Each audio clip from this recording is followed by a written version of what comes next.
Welcome back to Crash in the Glass. My name is AJ.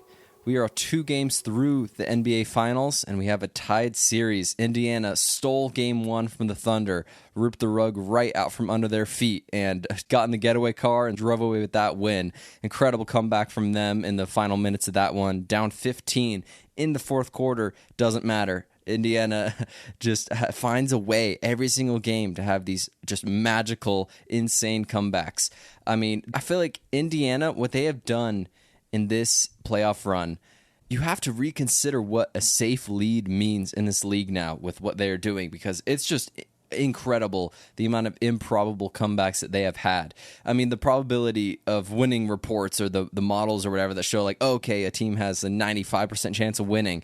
It's like they've had 4 or 5 of those comebacks in this playoff run alone. I mean, how many times can you buck the odds? They showed this stat on the broadcast before, I think it was game 2, that they have, with all the comebacks that they've had, the chances of all of them happening are like winning the lottery twice. I mean, that's just insane. I don't even know how to wrap my head around that, but I'll get into all of that and more. And my favorite role players in these 2025 playoffs. Just giving a shout out to some of the favorite performances that I've seen from some role players, the guys that usually don't get the shine, but I'll shine a spotlight on them today. And let's get right into it.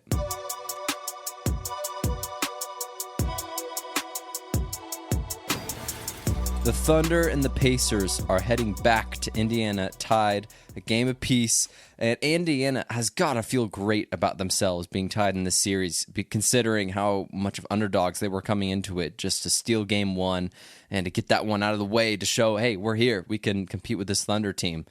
And, you know, Thunder could bounce back in game 2, get a win, as we kind of all expected them to, or at least I did. I expected the Thunder to bounce back and have a big win in that one. And you got to credit the Pacers that they didn't lose by that much. I mean, it felt like they were still competitive in that game, and even throughout the fourth quarter, it's like, are they going to come back again? Can they do it? Unfortunately, because I'm rooting for the Pacers, I mean, it's hard not to. No disrespect to the Thunder, but the Pacers have just been so crazy to watch, and I'm rooting for them just for more basketball, a longer series, and yeah, shout out to them for just what they've been able to do throughout this whole playoff run. And I picked Thunder in 5 before the series started. And man, after that game 1 win by the Pacers, it was not looking too hot. I was not feeling too good about it, because picking the Thunder in that few of games, especially after game 1 win by the Pacers, it did not feel good. But we'll see how the series plays out. I'm thinking more Thunder in 6 now. I think that the Pacers will probably get one back home, or at least I think they need to in order to have a chance, or at least win this series. It's going to need to get one at home in these next 2 games coming up. But I think ultimately the Thunder are probably going to close this one out in Indiana. But we'll see how it goes. We'll see which way this one swings. And yeah, game 1 was absolutely nuts, the way that the Pacers came back. I don't even know where to start. It's just insane. So I guess I'll start off with the starting lineup. The Thunder changed the lineup before the game from the lineup that they had run all throughout the playoffs, inserting Case and Wallace instead of Hartenstein into that starting lineup. And I'm not sure about that move, because I feel like you're already putting yourself at a disadvantage by trying to match the Pacers instead of just playing the way that you play. And credit to the Thunder, because they still, came out in game 1 and kind of were in charge the entire way. The Pacers only led for 0.3 seconds, I believe, which is just nuts that they win a game only leading by such a small amount. But it was pretty crazy how the Pacers won this one because of the way that they played throughout this game, which, in my opinion, was not very good. Their turnovers were just so ugly. They just kept turning the ball over and over and over. And ultimately, it didn't impact them too much because the Thunder weren't able to score off those turnovers, which is kind of rare. Maybe it was a combination of the nature of those turnovers. A lot of them were dead ball turnovers, so the Thunder couldn't really get out in transition. And when they did, the Pacers are one of the best transition defenses, I think second only to the Thunder, in my opinion. But yeah, so after that game 1 win by the Pacers, which just kind of punched the Thunder in the mouth to start the series, having crazy comeback like they've had all season long, they had to feel pretty good about themselves, because I feel like they didn't even play that well in game 1, but still ended up with the win. Lou Dort went off in game one, 5 threes or something. That's just nuts. Keys after game one, the turnovers. OKC killed the Pacers, 24-6. I said coming into it that the Pacers are going to have to at least get closer on that turnover battle, and they didn't in game one. They lost it by a large margin, but it didn't hurt them, which is really, really surprising. And I think because, like I just said, the dead ball turnovers and the way that they were able to stop OKC in transition, but also because of the way that they were able to use rebounding to their advantage in this one. The Pacers crashed the glass, no pun intended by what the title of this show, but they did such a good job of controlling the boards, and I think they out-rebounded OKC 56-39. What an advantage for them. I think that was kind of offset some of the turnovers. And then heading into game two, I was wondering if OKC was going to be able to turn those turnovers into points, because in game one they weren't able to, and it felt like it was ultimately their downfall in that one. As we saw in game two, they were able to turn those turnovers into points. Nembhard was running point for the Pacers throughout the beginning of the game for the Pacers. Did I say Pacers twice? I don't know. He was getting to his spots. He was being really aggressive. I really like the way that the Pacers run that. Instead of having Halliburton be the primary initiator, primary ball handler, they'll run Nembhard there, and he's so good at it that it takes some of the pressure off Halliburton, so he's just able to do all of the other things. And it really changes the look of their offense when it's Nembhard initiating it, because Halliburton, in my opinion, is a great off-ball cutter, off-ball, movement guy. I mean, he's no Steph Curry, but he does pretty well as far as moving off the ball and getting open and using screens to his advantage, and then ultimately the ball getting to him, and then he's running the offense. Maybe with a switch, a different defender on him, because Dort has been up his grill the entire series, hasn't been able to get any space against Dort. At the beginning of game two, OKC, it was just, I don't know, both teams just feel so nervous at the start of these games, and it's just the finals. It makes sense why they'd be nervous, but especially J-Dub and Chet, I feel like they were struggling to start in game two. But man, when Chet gets going like he did in the second quarter, and they were really running the double big, when Chet gets going, it unlocks something in this Thunder team. I don't know what it is, but when Chet is good, it feels like they're unstoppable. Similar to the Timberwolves, when like Jaden McDaniels is going, it's like, oh, how can you stop this team? Similar to the Thunder, when Chet is going offensively, it's like, whoa, Shea, J-Dub, Chet, it's a three-headed monster. I don't know what you do with it. OKC definitely is giving up a lot of corner threes, and the Pacers were ultimately not able to make them pay.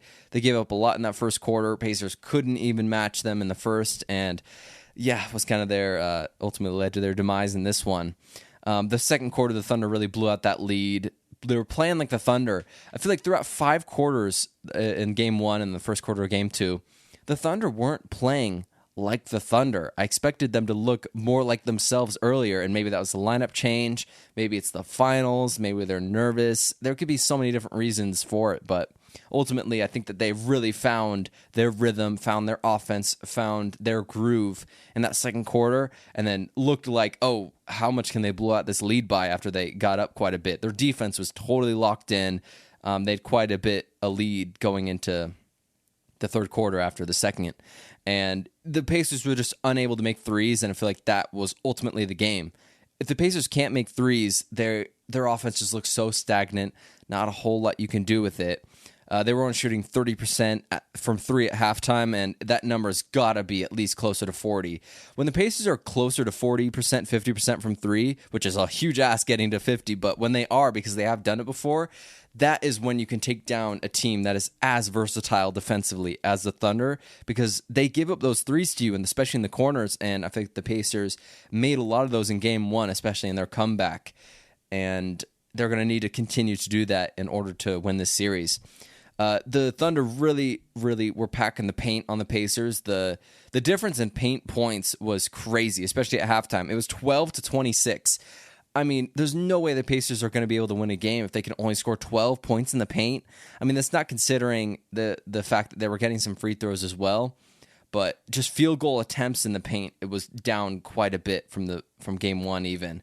And shooting only 35% from the field for the Pacers and by halftime, not a recipe for success. Compared to the Thunder, shooting 51%, it's just no way the Pacers can win a game like that when the Thunder are shooting so efficiently and the Pacers are not able to match them offensively. Similar attempts, 43 to 45 attempts for both teams, so it wasn't quite that. It was just the Pacers not making their shots. In the third quarter, I've noticed the entire series, but especially in that third quarter, the Pacers have a lot of late shot clock attempts. The Thunder they're highly impacting their ability to get into their offense, to start their ball screens and pick and rolls. They're pushing the offense so far up that by the time they get to it, they got to work through all of these different defenders. And by the time they start their offense, it's like so late in the shot clock. And that's just a credit to the Thunder and what they're able to do defensively to disrupt the rhythm of the Pacers. And the stingy Thunder defense, man, I don't know what else there's to say about it. It is one of the best I've ever seen. I think it's a defensive team that is unlike any other in the NBA today. There is no defense that has this many small guards that can just strip you of the ball at any moment. You step in the paint, and it's just like they swarm you. Tyrese is trying to get to the paint. Pascal's trying to get to the paint. And when they do, it just comes a swarm of OKC defenders around them that are just, oh, no, but if you bring the ball down, if you don't keep it up, we're going to strip it. Miles Turner, I've noticed that a couple of times as well. He keeps bringing the ball down, whether it's going back up for a shot, whether he's getting the ball, starting a little bit off the dribble action. And he just brings it down, and it's immediately gone, stolen or stripped or disrupted, deflected out of bounds, whatever. The Thunder are so good at that, whether it's Shea or J-Dub or Cason Wallace, Alex Caruso, Lou Dort. They have so many guys that can just strip you of the ball at any moment. Really impressive from them. The Pacers in that late third quarter were kind of chipping away at the lead, trying to get back into this one, but weren't able to in the end. But I cannot believe I haven't mentioned this up until this point, but Shai Gilgeous-Alexander was fantastic in Game 2.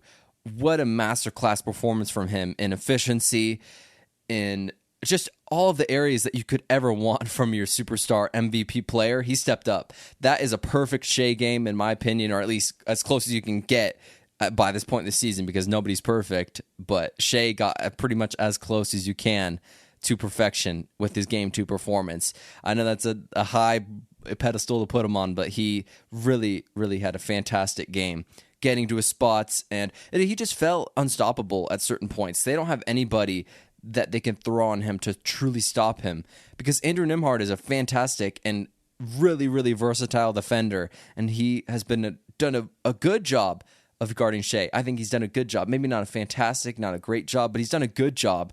And Shai ended up with like 30 points, and there's nothing you can do about it because he's just so efficient, getting to the free throw line, getting to his spots. No matter what you throw at him, no matter whether he's sending two, it doesn't even matter. He's making the right play every single time, getting his teammates involved.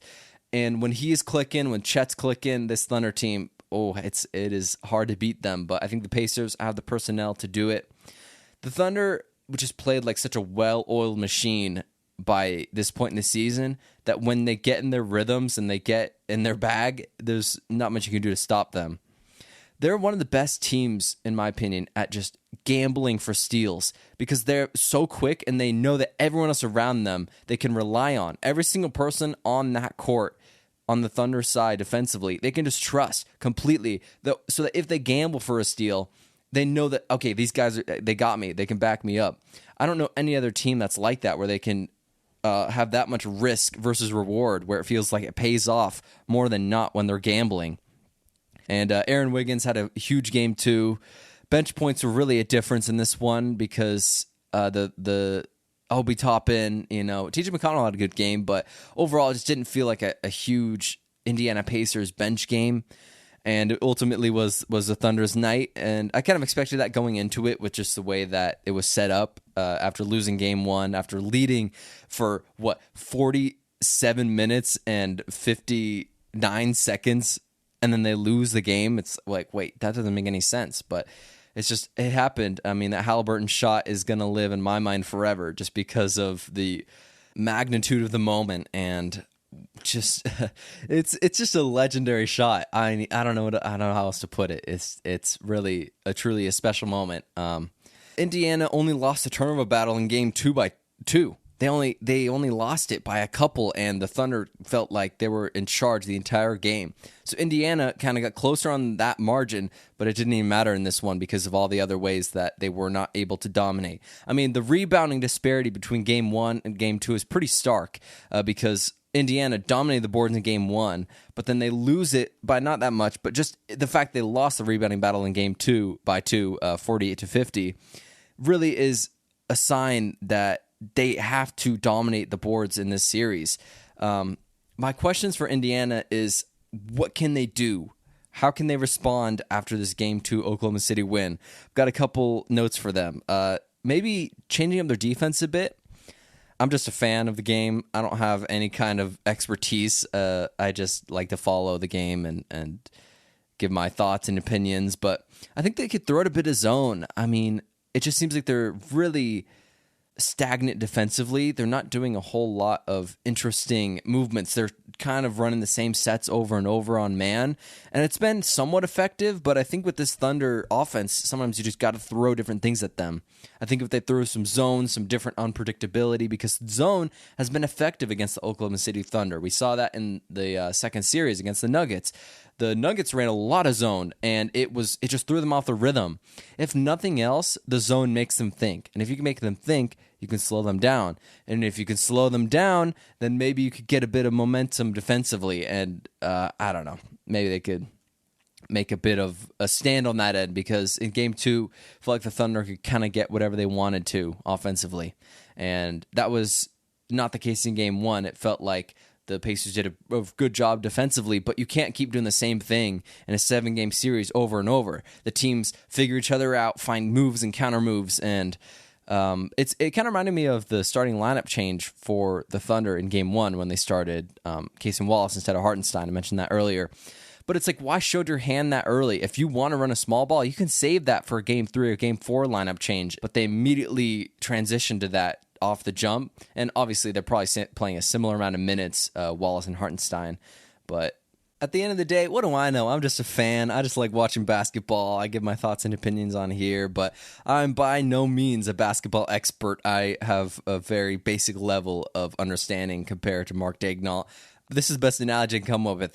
I have an ant brain compared to his human brain as far as basketball goes, so I'm sure that he has it all figured out, moves and counter moves as far as that goes. But there are so many different opportunities in a 7-game series where you can run different things, and you have to be unpredictable in order to win against this Thunder team, in my opinion. Sometimes if you're just that dominant of a team, you don't have to change that much. You can just play the way you play and run it, and that'll be that, because we're just the better team. But the Pacers are going to have to change some things up in order to beat this Thunder team. And it starts with Tyrese Halliburton. He's the head of Snake. He's got to be more aggressive. I know that he put up, an okay amount of points in Game 2, but a lot of that was when the game's already pretty much over, and he kind of had this last gasp. It felt like not stat padding, but just making the box score look a little bit better at the end of the game. But he's got to be way more aggressive, especially getting into the paint. And one of the things that's really important is the paint touches. And I know that they're not able to score in the paint, but it at least opens up everything else. And not that he hasn't been able to do that, but I just don't trust a lot of the other Indiana players to handle the ball. I mean, Nimhard's pretty good, and they do have good ball handlers, but Tyrese is able to open up everything for everyone else. No one else has the vision like he does. And aggressive doesn't just mean scoring, although they probably need that from him too. He just got to. He's just got to, set up his teammates more. I think he's got to put up a bit more fight than he has been, especially offensively. And he's been great, no doubt. He's been great, but I think he just needs to take that next level step in this finals in order for the Pacers to win. And it starts with him, and then everything else trickles down from there because he's the best player on the team.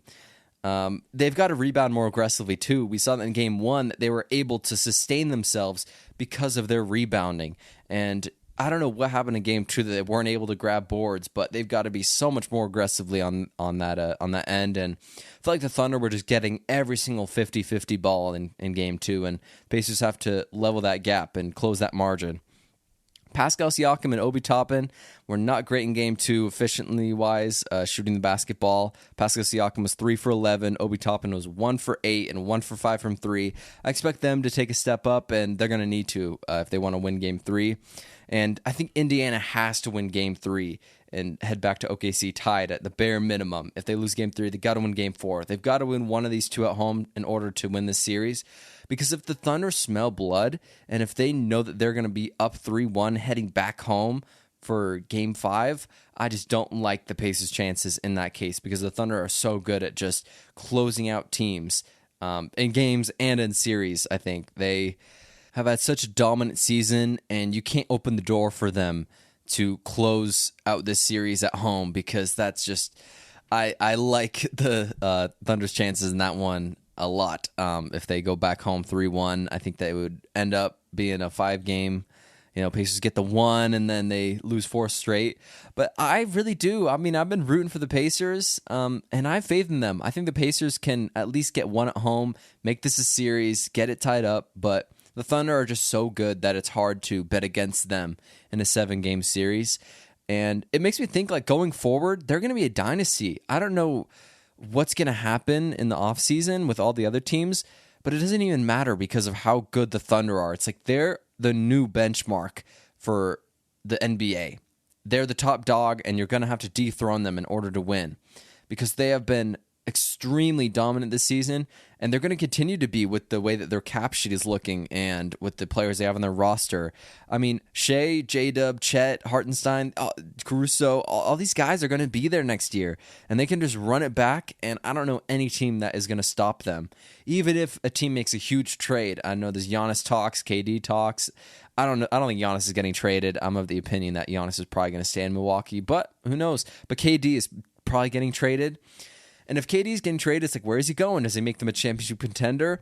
No matter what team he goes to, I don't think that he makes them better than this Thunder team. It doesn't matter who's trading for him. I think the Thunder are the best team in the NBA, and I think they'll continue to be for so many years to come. And I wonder if the era of parity is over. I mean, we've had a different champion for 6-7 seasons straight. So it's 2019 it started. Yeah, 6 seasons. They're going to be a different champion every single year. So I wonder if that era is over and we're going to head to more of a dynasty with this Thunder team. I don't know, but they have all the pieces. They have the MVP. They have everything going. When they're clicking, it's so hard to beat them. I mean, they do everything right. And it's odd in this modern day to have a defense-led team where it's like they thrive on their defense, but it's so deadly. I mean, there's nothing you could do about it when they really get going defensively. And when they're truly locked in, I don't know any team that can score on them and that can match them with that level of effort. But really, shout out to the Pacers for what they've been able to do in this playoff run defensively, because they've stepped up big time. I mean, coming into it, I didn't expect them to be this good defensively, honestly. I mean, they were good, but they weren't this good. They found a different level, and it's all about effort, right? Because Halliburton is not the best defender, but he gives effort 100% every single time, and it makes him not a plus defender, but at least not a net negative defender. He's at least doing his part out there, and he can rely on the more stronger defenders around him, like a Nesmith, Nembhard. Miles Turner's great with the blocking and interior presence, but they've really found a new groove, and it's been such a fun playoffs. I can't believe that we're coming to a close pretty soon. I'm going to be still uploading in the off season and everything, so don't worry. I got a lot of stuff planned. Not a whole lot, just rankings and stuff, but we'll have fun. Let's get into my favorite role players of these 2025 playoffs. It was really hard to cut down this list because I wanted to do a top 5 in no particular order, just a top 5 in general. And it was hard to leave some guys out. But real quick, just before we get into the role players, I wanted to kind of define what a role player was, because it's kind of ambiguous. I don't really know. I think it's someone who's not a star and wouldn't be like on a marquee poster for that team. I'll use the Thunder and the Pacers for an example. So for the Thunder, like Shea and Chet and Jalen Williams, I would say, are stars. They are not role players, so everyone else would be up for grabs. But on the other side, for the Pacers, I would say that Tyrese Halliburton and Pascal Siakam are there 2 stars, and everyone else is a role player. I mean, you can make a case for some other guys, but I think those 2 are the main stars, and everyone else fills their role. So let's get right into it. I wanted to also include a favorite moment from each of these players. And we'll start off with the honorable mentions of guys that did not make my top 5, but played really well. Jamal Murray, not a role player, but that dude was incredible in this playoff run. We've got Derek White, Fred VanVleet, who he was huge in that Rockets-Warriors series. He had so many moments where he just gave the Rockets so much juice. Zubac, Christian Brown. It was so hard to leave Christian Brown off this list, but I wanted to have one player. I wanted to have a player from each team. I didn't want to have duplicate teams, duplicate players from the same team. And spoiler, it ended up happening anyways. The Pacers, you don't get to the finals without great role players, so I felt like it was fair to give the Pacers 2. And that leads me into my first guy, Aaron Nesmith. Man, he has been so good this playoffs. The perfect role player, such a tenacious defender, getting the tough assignments every single matchup, putting him on the stars. Doesn't matter. He can guard all of them. He is just such a warrior. That dude goes out there and fights every single night and is the premier 3-and-D guy in my mind in the NBA. He could just do it all. Like shoot threes, play defense, so much intensity. And my favorite moment from him in these playoffs has to be game 1 of the Eastern Conference Finals, where he just goes nuclear, goes berserk, hits 5 threes in the fourth quarter, and just absolutely clinches out that game, goes on a crazy heater. And at that moment is just insane. I think he kind of inspired this list just because of how great he's been in this playoff run. But what he was able to do, it's just so incredible to watch a player like him get hot and just be unable to miss a shot. And man, I haven't seen that live in a long time. Jamal Murray gets in that bag sometimes. You know, Tracy McGrady has gotten that bag, Kobe. But when a guy is seeing red, it's a sight to see. And he saw red in that game 1. The next guy is Andrew Nembhard. It's hard not to include him. Had to, do the tandem of Nembhard and Nesmith because they kind of go hand in hand with each other with the way that they catapult this Pacers team to success. And I felt like it was fair to give him 2 because they're in the finals and they're the Pacers and it's my show. I can do what I want. Andrew Nembhard, my favorite moment from him was game 1, NBA Finals. In the fourth quarter, I feel like he really led that charge for them and made the comeback possible. It's hard to choose one moment from Nembhard because he's been so good. I mean, the way he guarded Brunson in the second round and what he is able to do in the first round, and he's just been so great. But my favorite moment from him in these 2025 playoffs was game 1 of the NBA Finals. What he's able to do to catapult them was really special and led their charge and led the run, made the comeback possible. And when he hit that step back 3 on Shea and did a little, tween and step back and hit that 3, it felt like, oh, wow, the Pacers, they can come back. And then Miles Turner hits the bank shot, and then we know the story from there. Pacers come back, and it's just incredible what they've been able to do with Nesmith, Nembhard. These guys are just premier role players, best of the best. Hard not to have them at the top of this list. The next guy I got in this list is Aaron Gordon, who had an insane playoff run, 2 buzzer beaters. My favorite moment from him, which one do you choose? I don't know. It's pretty crazy. I guess one of them wasn't a buzzer beater against the Thunder, but yeah, my favorite moment from him was the tip dunk against the Clippers in Game 4. I don't think I've ever seen or will ever see a dunk or a buzzer beater that close to being in his hand versus not when the buzzer goes off. I mean, it's literally simultaneous that he releases the ball and the buzzer goes off. It's just what a crazy moment, and he was just so good in every single game and held them afloat for so many different stretches while Jokic was on the court, off the court, didn't even matter. Gordon was there every single time. And it was hard not to have Brown, too, because Brown was really huge in stretches, but I had to tip the cap to Aaron Gordon by what he was able to do in this playoff run. The next guy I got is Alex Caruso. he has become one of my favorite players in the NBA throughout this playoff run. I wasn't really locked into the 2020 playoffs when he was on the Lakers and they won a championship, but that dude is a dog. He does everything. He never gives up, has so much fight, gets every single loose ball. I mean, just the way he's able to guard anybody. I mean, he could guard 1 through 5, literally. You could throw him on him, doesn't matter. And he's doing all this with not a huge frame. I mean, he's a fairly smaller guy compared to some of the other dudes in the NBA, and he's still hanging with them. I mean, he's got to have one of the biggest hearts in the NBA, one of the biggest drives. That dude is just always going.